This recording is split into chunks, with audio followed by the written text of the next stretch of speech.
शांति के बादल छंटते ही middle east में एक बार फिर युद्ध के बादल घने हो गए हैं। ईरान ने इजराइल पर मिसाइलों से हमला कर दिया है।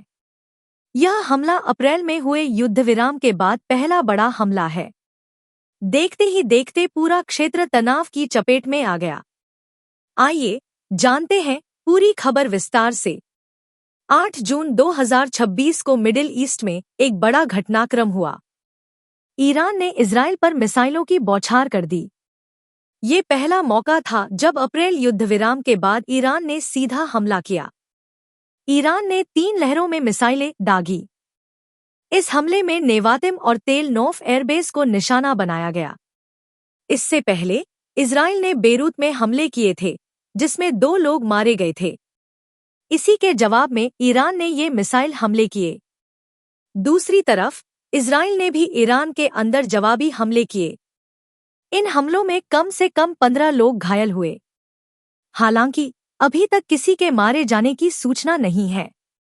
यह हमला अप्रैल के युद्ध विराम समझौते को बुरी तरह तोड़ रहा है। इससे पहले अप्रैल 2026 में दोनों देशों के बीच युद्ध विराम हुआ था, लेकिन अब एक बार फिर तनाव चरम पर है। इस बीच अमेरिकी राष्ट्रपति डोनाल्ड ट्रंप सक्रिय हो गए हैं। उन्होंने तुरंत संयम बरतने की अपील की है। ट्रंप ने कहा, इजराइल और ईरान को तुरंत गोलीबारी बंद करनी चाहिए। उन्होंने यह भी दावा किया कि दोनों देश तत्काल संघर्ष विराम चाहते हैं। ट्रंप ने आगे कहा, बेवकूफ़ी ही शांति की राह में रोड़ा है। यानी अगर समझदारी से काम लिया गया तो जल्द ही शांति संभव है।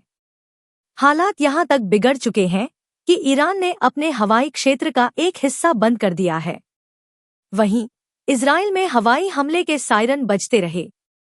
अमेरिका ने ईरान को एक निजी तौर पर आश्वासन भी दिया है। खबरों के मुताबिक अमेरिका ने कहा है कि अगर ईरान ने हमले बंद किए तो इजराइल भी रुक जाएगा। यानी अमेरिका इजराइल को काबू करने का प्रयास कर रहा है। इस पूरे मामले पर पाकिस्तान ने भी चिंता जताई है। पाकिस्तानी प्रधानमंत्री शहबाज शरीफ ने तत्काल कूटनीति और बातचीत पर जोर दिया है। उन्होंने कहा कि इससे पूरे क्षेत्र में तबाही हो सकती है। यानी पूरी दुनिया की निगाहें इस जंग पर टिकी हैं। तो दोस्तों, यह थी मिडिल ईस्ट के ताजा हालात की जानकारी। एक तरफ मिसाइलें दागी जा रही हैं, तो दूसरी तरफ शांति की कोशिशें भी जारी हैं। क्या ट्रंप की अपील रंग लाएगी या फिर यह तनाव और बढ़ेगा? फिलहाल पूरी दुनिया सांस रोके इस जंग के नतीजे का इंतजार कर रही है। ऐसी ही ताज़ातरीन खबरों के लिए बने रहिए हमारे साथ। वीडियो पसंद आए तो लाइक और शेयर करना मत भूलिएगा।